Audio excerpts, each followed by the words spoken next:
was a warm spring Saturday in a quiet town in the Netherlands. People had no idea that a small fire in a nearby warehouse was about to trigger the biggest blast in the country since World War II. As firefighters rushed to the scene, a crowd gathered in the streets around the warehouse to watch the show. The compound contained 100 tons of fireworks. The explosions that day would kill 22 and injure hundreds. A shocked nation demanded answers. Did fireworks really cause this massive explosion? Or was there something else hidden in the warehouse compound? What started the fire? Was it an accident? Or something more sinister?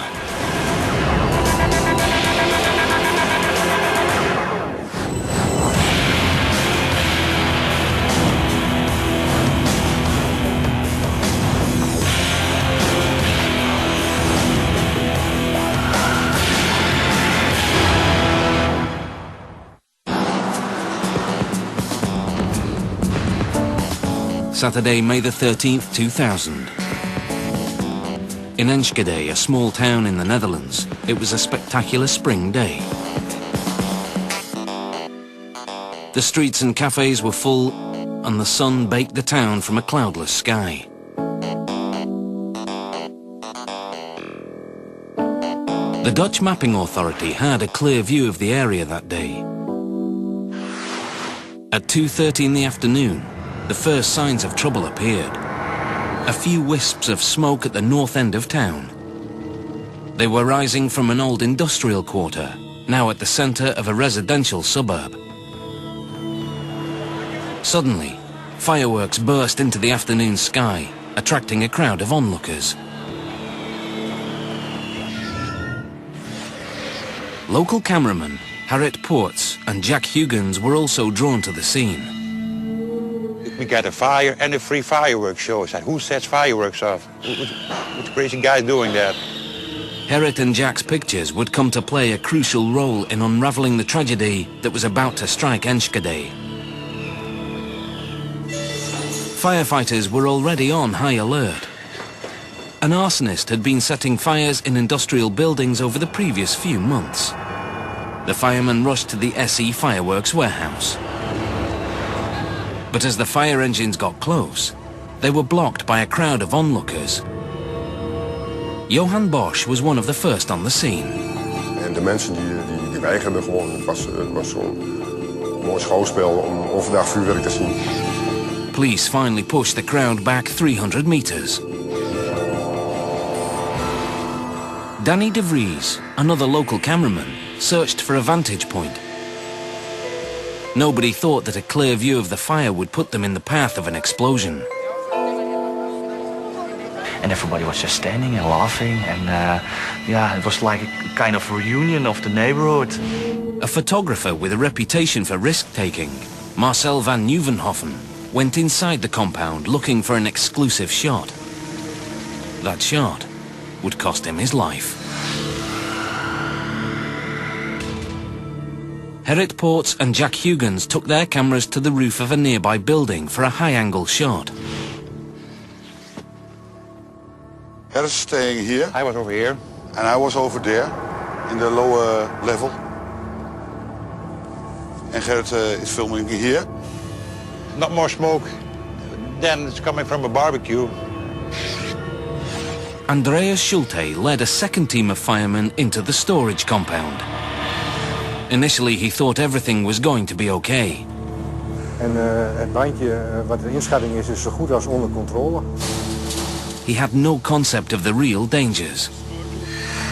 The SE Fireworks facility held the biggest cache of fireworks in the Netherlands.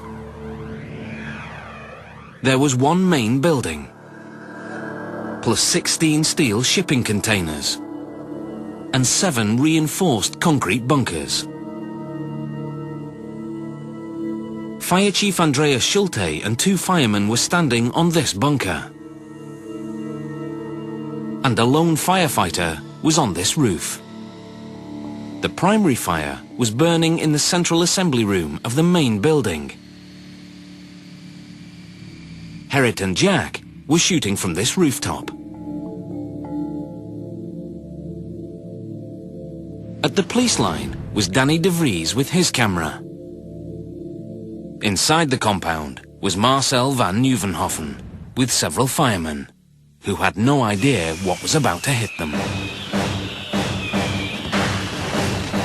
Exploding fireworks ignited dozens of small fires all over the compound. By now, the co-owner of SE Fireworks, Ruud Bakker, had joined the crowd in the street. En dan zagen wij een witte rookwolk in de lucht hangen. Nou, laten we die kant maar eens oprijden.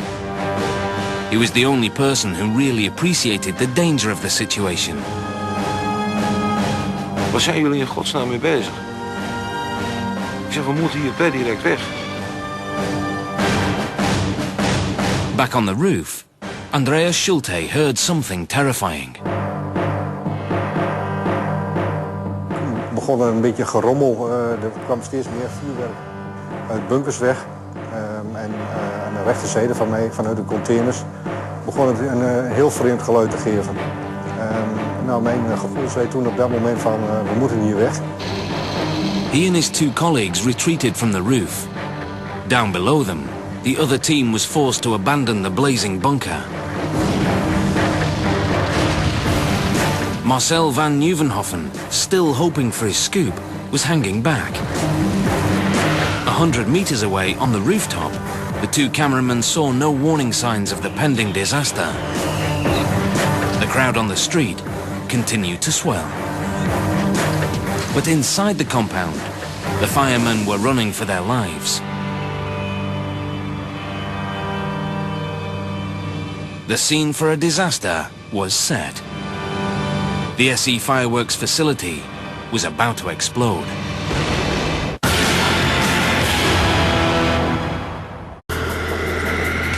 The Dutch town of Enschede was on the brink of disaster. A blaze that firemen initially thought routine was about to turn deadly. The fire was burning inside the main assembly room of the SE Fireworks company. In the compound were 23 storage containers packed with fireworks. Gerrit Poorts and Jack Huygens shot the action from a rooftop here. The exploding fireworks were starting more fires in the neighborhood. Just to the northwest, a large brewery had caught fire. The brewery contained 8,600 kilograms of highly toxic ammonia. From a small corner shop, manager Willy Wogenmuth looked at the sky and feared the worst. Zag ik wat zwarte rook komen. Toen zei ik nog van, nou, dat gaat niet goed komen, zoiets. Want ik wist wel dat daar een opslag zat van vuurwerk. Suddenly, a massive ball of flame leapt from one of the storage containers, sending firemen, including Bert Connahorn, running for cover.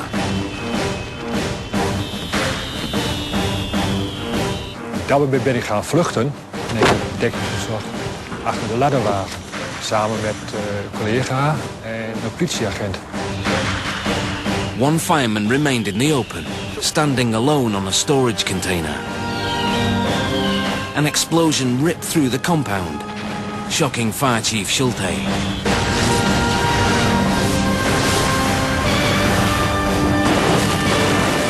Die was op zich zo heftig.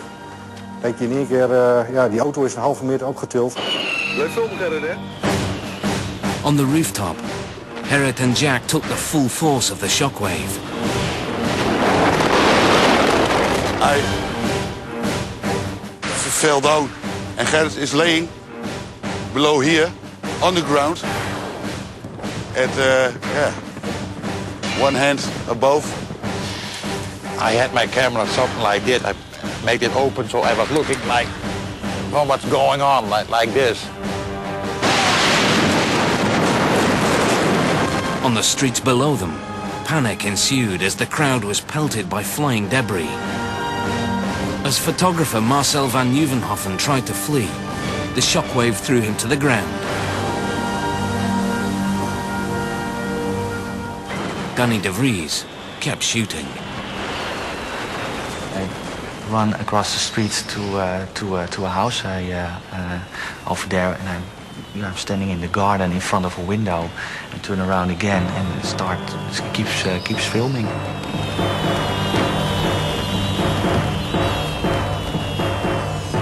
The co-owner of SE Fireworks watched in horror. Net op dat moment dat ik dus naar buiten toe wil gaan, is die eerste ontploffing. Er komt van de overkant, ja, waarschijnlijk is dat de grote openingsdeur geweest van de buurman, van de bouw. Die komt daar naar voren toe en drukt de gevel in. En daar raak ik dus ook gewond. Bleeding and afraid for his life, Ruud Bakker took flight, caught on tape by Danny de Vries. Dat is ook het moment waar je me ziet lopen in beeld, waarvan iedereen zegt van hij is op de vlucht. Later, it was suggested that he was fleeing the scene of a crime.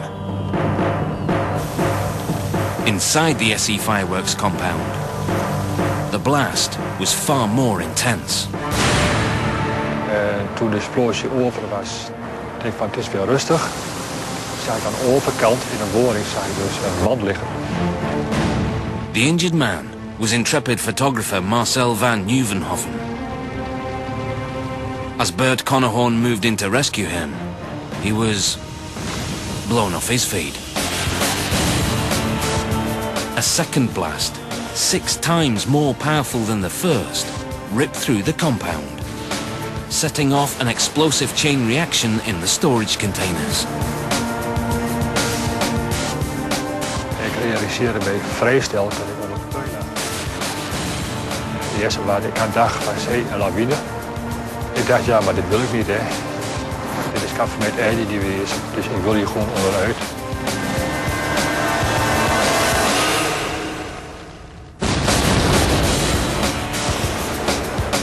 Around the corner, shop manager Willy Wogenmuth was right in the path of the blast. Ik lag in één keer achter in de kantine. Met haar zo onder mij dat ik zo haar vast had. En echt 4, 5 meter door de kantine heen geblazen. Closer to the blast site, Danny de Vries was unhurt. And I didn't know that the camera was still working. And of course the images are not really good, but you can see everything around.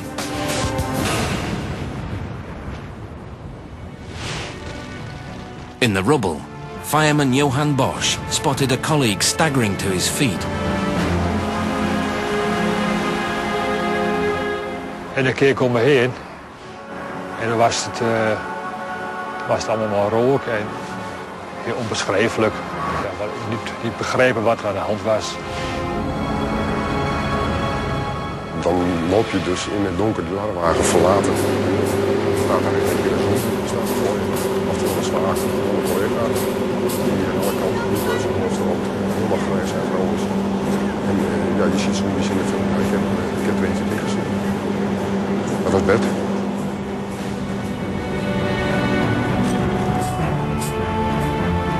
Ik ben mensen kwijt. Ik ben met 5 man weggegaan.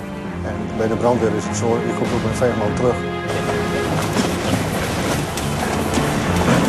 The firemen went back into the smoke and fire and found Theo Hesselink unconscious in a pile of rubble.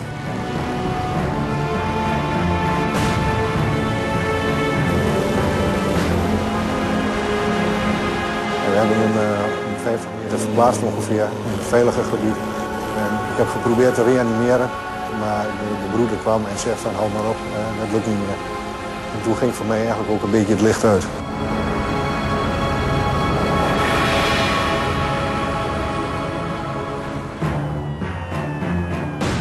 A seismograph 32 kilometers away registered the second blast at 1.8 on the Richter scale. House windows shattered up to 1 kilometer away.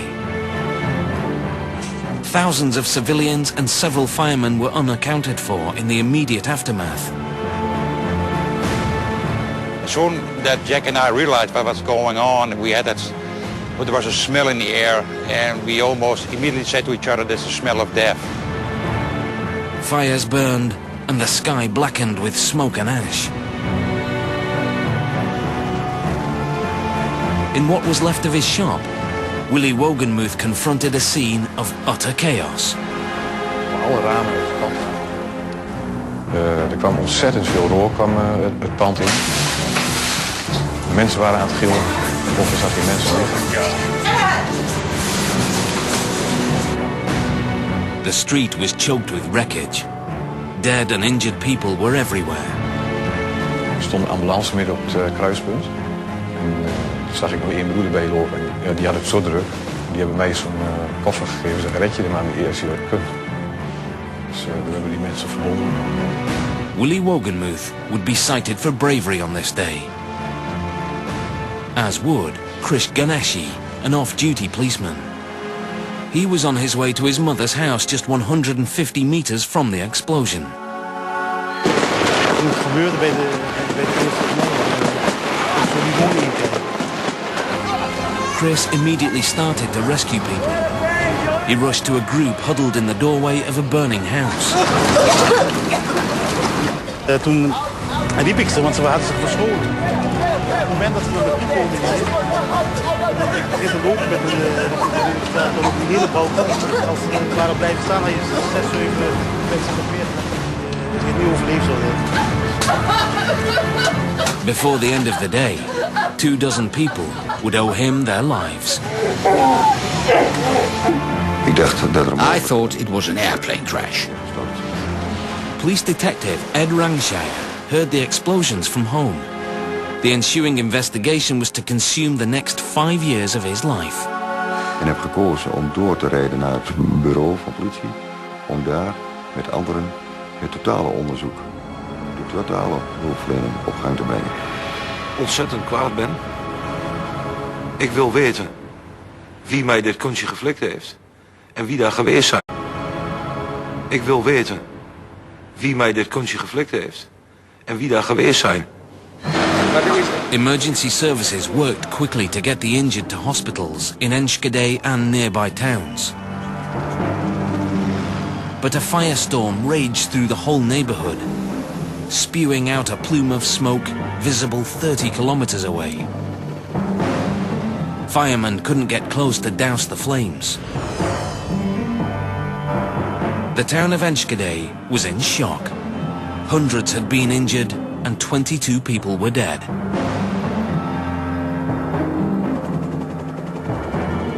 Thermal imaging cameras vividly showed the huge fires burning in the aftermath.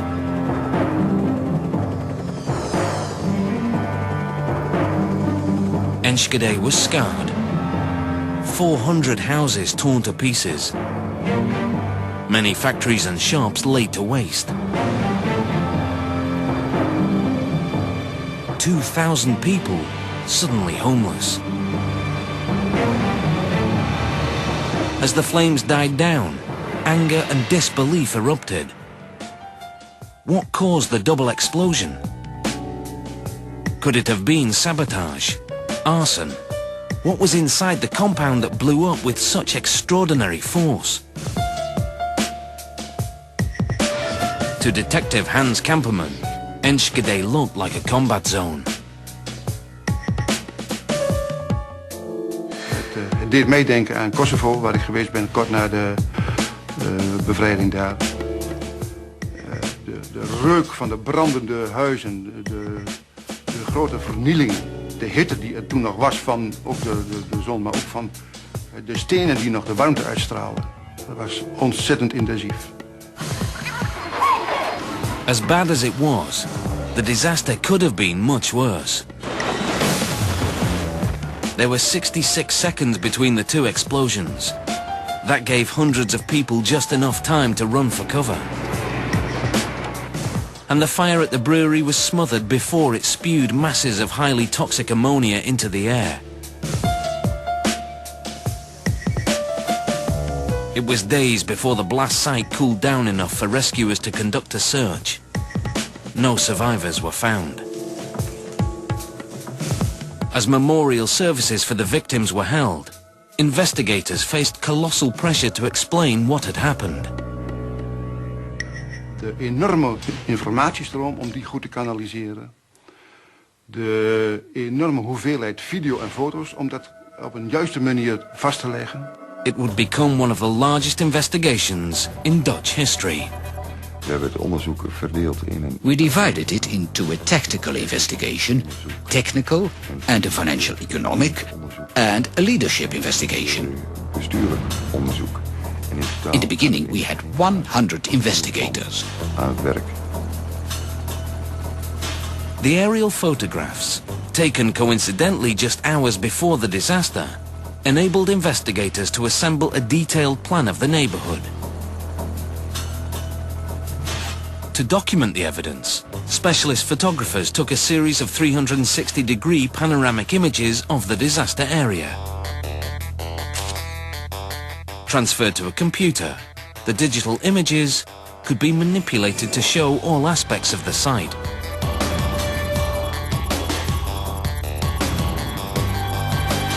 The enormous scale of the destruction raised the question, could fireworks alone have done this? Public interest was fueled by hundreds of newspaper photos and videos broadcast on TV. In the absence of hard facts, conspiracy theories arose. The compound was a secret arms depot. The disaster was the work of terrorists. Met al deze spookverhalen die de ronde deden over de vuurwerkramp, werd het voor de slachtoffers ontzettend belangrijk dat er iemand komt die op korte termijn antwoorden geeft. Consultants Dave Boers and Bas van der Heuvel were hired by the families of the victims to conduct a private investigation. One of their specialities, video analysis. Er is dus iemand geweest die in de beelden van Gerrit Poort meent te zien hoe een raket opstijgt op het terrein van SC Fireworks. En ik moet toegeven, toen ik ze voor de eerste keer zag, dacht ik ook, dat ziet er echt uit als een raket. But a frame-by-frame computer enhancement of the puzzling video offered results that weren't so mysterious. Using the size of buildings as a reference, they estimated that the rocket would have had to be 12 meters tall, lifting off at more than the speed of sound. Impossible. En als het een 12 meter lange raket is, is hij veel te zwaar om zo snel te versnellen. Dus dan kom je bij de conclusie, het was geen raket. In fact, it was an exploding piece of debris, trailing dust and smoke in its wake. Other forensic experts took rock, dirt and cement samples from the bottom of the blast crater for testing. They were looking for traces of a bomb, high explosives more powerful than fireworks. One expert was Jaap Vierheim, an explosive specialist at the Netherlands Institute of Applied Scientific Research. The central building was manufactured of reinforced concrete, and when it failed, so there were big chunks of concrete just thrown over hundreds of meters, many pieces up to 600-700 meters even. Samples were sent to the Netherlands Forensic Institute, where they were tested for high explosives using chromatography, a technique that can detect small quantities of foreign particles in soil samples. The tests were negative. With no high explosives found, investigators had to determine if fireworks alone could have caused the explosion. A massive explosion at the SE Fireworks warehouse devastated a suburb of Enschede in the Netherlands. Investigators combed the debris looking for traces of high explosives, but found none. Against the odds, it seemed the evidence was suggesting that this disaster was caused by fireworks alone. But what kind of fireworks? A United Nations Committee on the Transport of Dangerous Goods classifies fireworks according to their explosive capacity. 1.4 is the lowest category, not considered a major danger. 1.3 fireworks will burn fiercely in a fire and should not be approached without a heat shield. The more powerful 1.2 variety will produce small explosions and some projectiles. 1.1 fireworks are the most potent. They can throw out dangerous amounts of debris. Firefighters are advised to stay well away and under cover. SE Fireworks was licensed to store only the lower-rated fireworks. But investigators believed that something much more powerful had been stored in the compound. According to explosives expert Jaap Veerheim, the first blast had the same force as 800 kilos of TNT. The last one, the major one, was about 4,000 to 5,000 kilograms of TNT. It was the biggest explosion in the Netherlands since the Second World War.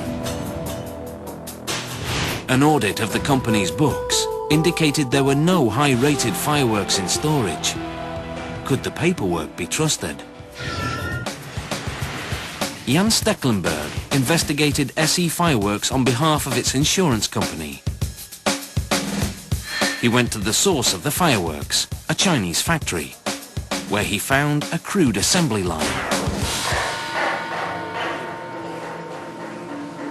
They go to the bunker, they pick up 4 kilos of gunpowder from the bunker, they put on the table, and with the little comps they fill the nutshells. The nutshells that hold the explosives are used as measuring cups for the raw materials. It's all pure handwork.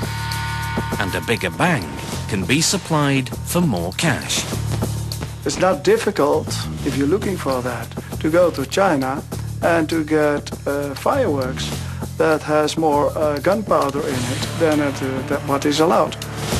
And if you create your own label, they'll stick it on for you. No questions asked. In the Netherlands, investigators got an unexpected insight into the trade when they seized a shipment en route from China to SE Fireworks. The contents were listed as 1.4 grade fireworks, but tests told a different story. It's quite clear that it was much more stored of a more severe class than related to the license tells us. Those field tests were compared with the damage at the blast site. A lot of 1.3 reactions and even more severe, even 1.1. Investigators concluded that SE Fireworks had criminally violated its license on 2 counts.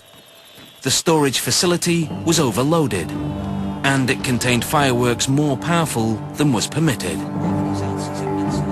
A Dutch court found SE Fireworks owner Ruud Bakker and his partner Wilhelm Patter guilty of storage and license violations. They were fined and sentenced to 6 months in prison. But those convictions didn't answer the bigger question. What had triggered the explosions? At the epicenter of the blast, the concrete pad that supported the main building was pummeled a meter into the ground by the force of the explosion. Steel reinforcement was bent out toward the surrounding buildings.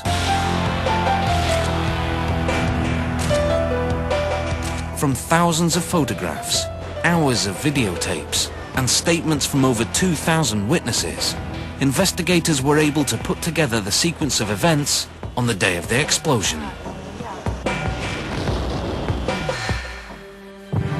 The first place to catch fire was the main fireworks assembly area.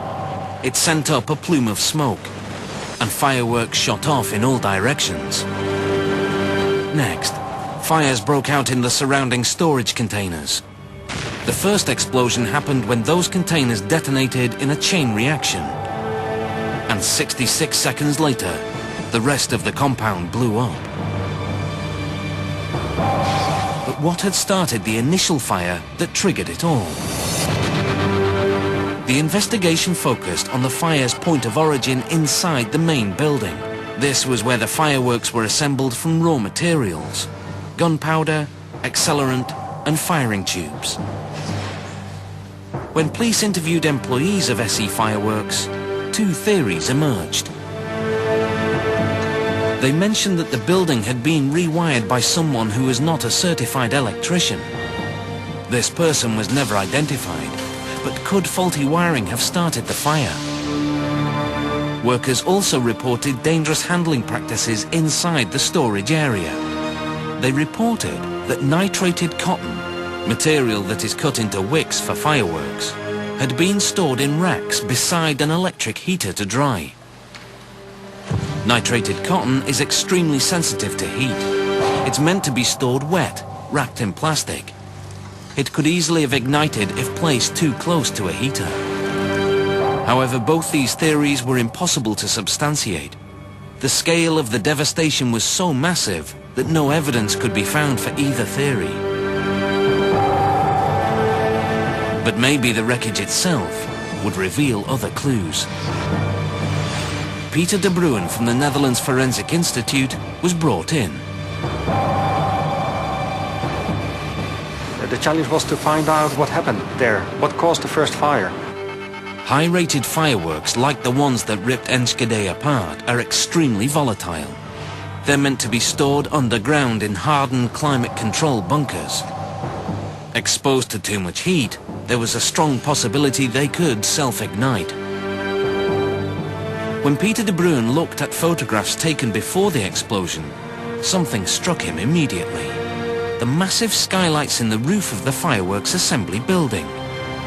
On the day of the disaster, the sun was shining, and it was unusually hot. This assembly room would go very warm, and fireworks might have out-ignited. Could the ambient temperature in the storage area have caused the fireworks to ignite? Tests were run in the forensics lab. We had determined that it would out-ignite only at about 165 degrees Celsius. So it's impossible for this material to out-ignite because of the sun shining through the skylights. Investigators were stumped. Going back to their primary evidence, the police reviewed the thousands of witness statements and came to a startling conclusion. The fire did not start in the main assembly area. Several witnesses told Detective Kamperman they saw fireworks ignite outside the building moments before the fire started. De plek waar het NLR met haar bevindingen kwam, waar het eerste vuurwerk de lucht in was gegaan, lag 20 meter voor gebouw G op een plaats tussen dat gebouw en de bunkers. If the fireworks went off outside the building before the fire, they must have been set off deliberately. Now, faulty wiring, spontaneous combustion, or any theory that placed the point of ignition inside the main building had to be ruled out.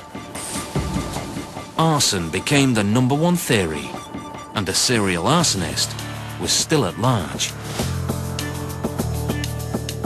In de maanden voor de ramp vonden er brandstichtingen plaats in Enschede en de omgeving.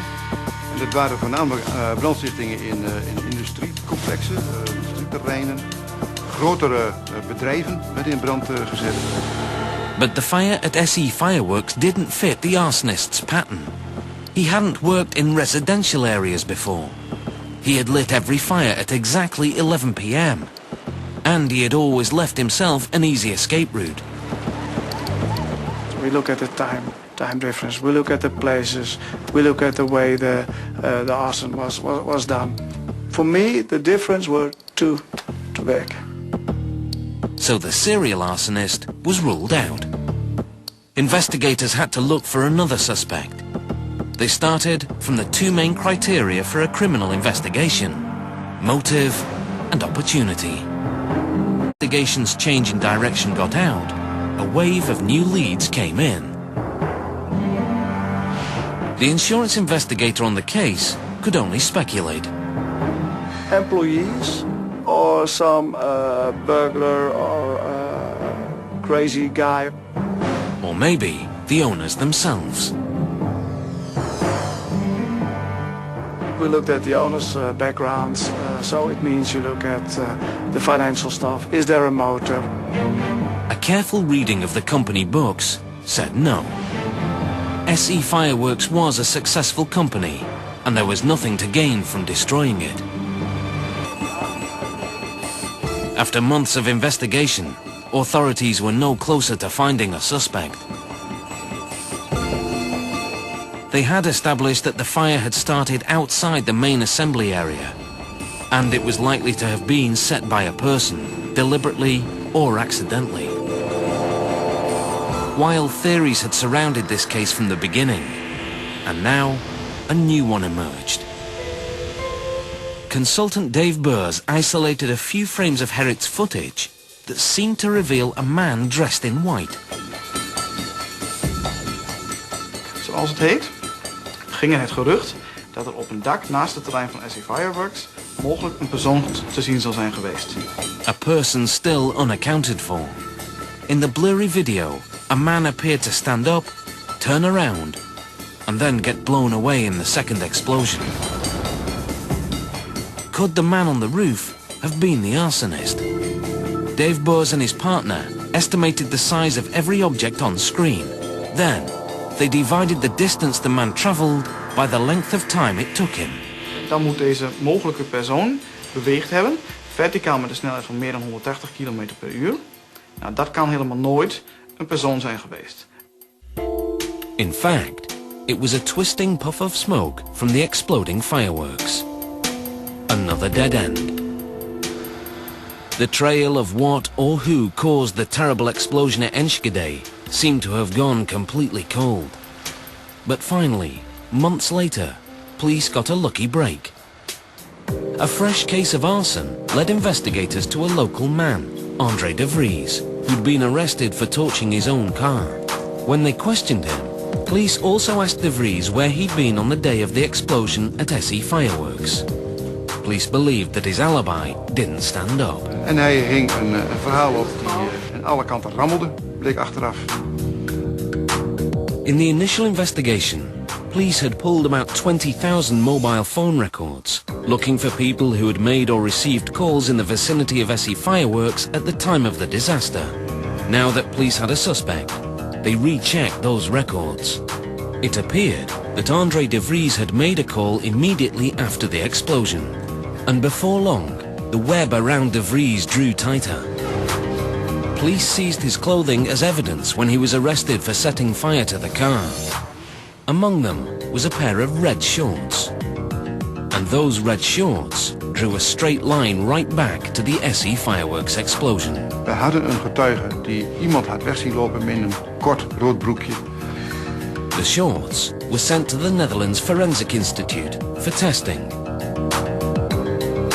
Using techniques developed to analyze gunshot residue, the forensic team collected samples from the shorts. They were analyzed using a scanning electron microscope and an X-ray spectrometer. We found thousands of very small particles with a very specific chemical composition. Kwam ook voor ons bij donderslag bij heldere hemel naar voren dat er hele specifieke vuurwerksporen van evenementenvuurwerk in dat broekje waren aangetoond.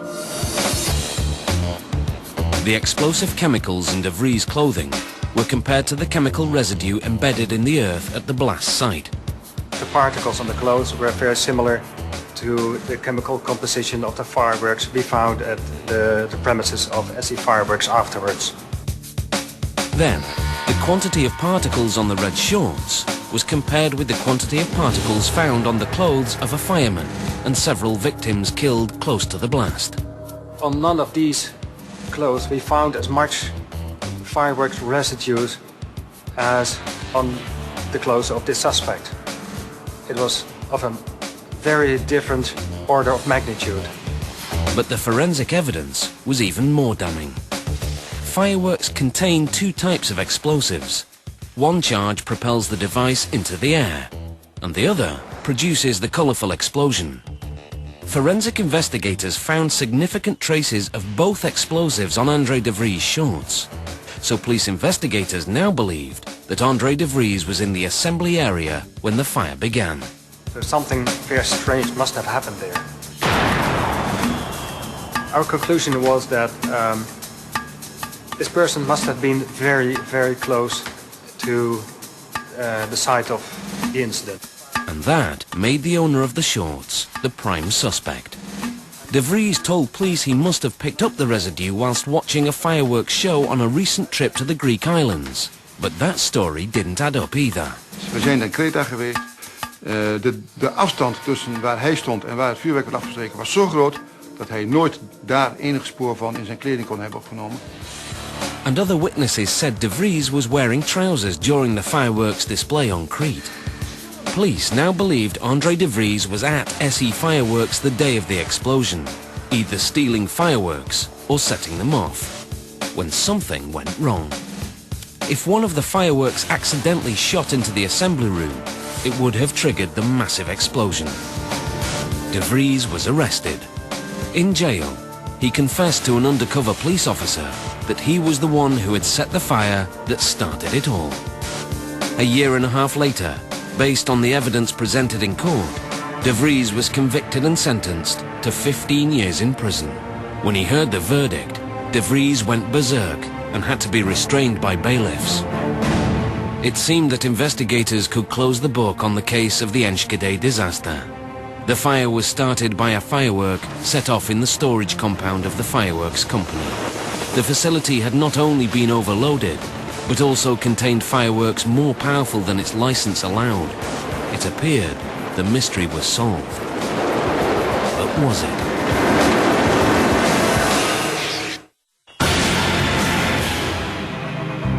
In May 2003, 3 years after the disaster at the SE Fireworks Company, the memories had begun to fade when the story was suddenly back in the news. André De Vries, the man convicted of starting the fire that sparked the blast, was back in court. On appeal, the judges ruled that De Vries' confession was highly unreliable. The court also ruled that there was no hard evidence that the explosions were the result of arson, and the explosive residue on De Vries' shorts did not put him at the point of origin, and that he was not in possession of the cell phone on that day. In short, the court ruled that there was no hard evidence that De Vries started the fire that led to the disaster. André De Vries' conviction was overturned, and he was released and awarded €125,000 in compensation. The men who led that police investigation were devastated. En ja, het toch een soort schuldgevoel die wij hebben dat we het niet opgelost hebben. Het heeft mij al 5 jaar van mijn politieloopbaan gekost, dit onderzoek. En de centrale vraag van wie is verantwoordelijk voor het eerste vlammetje staat nog open. Zolang deze vraag nog niet beantwoord is, denk ik dat het onderzoek voor mij nog niet gesloten is. At the scene of the tragedy, there's no trace of the SE Fireworks warehouse. In its place is a memorial to the men, women and children who died there. 18 residents and 4 firemen. Ja, de gebeurtenis is 5 jaar geleden nu. Het heeft mijn leven inderdaad wel heel erg veranderd. Ik was destijds onbevangener. Ik denk nu veel beter na. It also had an impact on the way Andreas Schulte fights fires. Ik wil de totale regie over zaken. Zaken niet kan overzien, gaan er geen mensen naar binnen. Nou, dat soort zaken heeft het mij in die zin gevormd. Krish Ganeshi and Willy Wogenmuth were credited with saving more than 50 people in the aftermath of the disaster. Both were highly honored for their heroism. In de eerste instantie heb ik een beetje afstand van genomen van het woord held en zo. Want ik heb dat gewoon gedaan. Ik vond het mijn taak. Ik was assistent bedrijfsarts, dus ik vind mijn taak ook te zorgen dat het allemaal goed verloopt. Gerrit Poorts, one of the cameramen who shot the explosion, struggled with depression afterwards. And he still thinks about the news photographer who was killed chasing his scoop. Sometime we told Marcel, you're taking so many risks. And he said, well, let me take my risk. When I'm going to die, I hope it's in a fire. And that's what happened to him, fortunately. With the encouragement of the firemen, Gerrit went back to shooting fires, which means that sometimes he films his son Johnny in action. He's a firefighter now, and we are extremely happy with that and very, very proud that he's a firefighter now. Unbelievable. The Dutch have rebuilt from the rubble of the massive explosion that tore this town apart. But fireworks that once symbolized celebration in the Netherlands now have a more somber meaning. They're a vivid reminder of the catastrophic chain of events that changed the face of Enschede forever.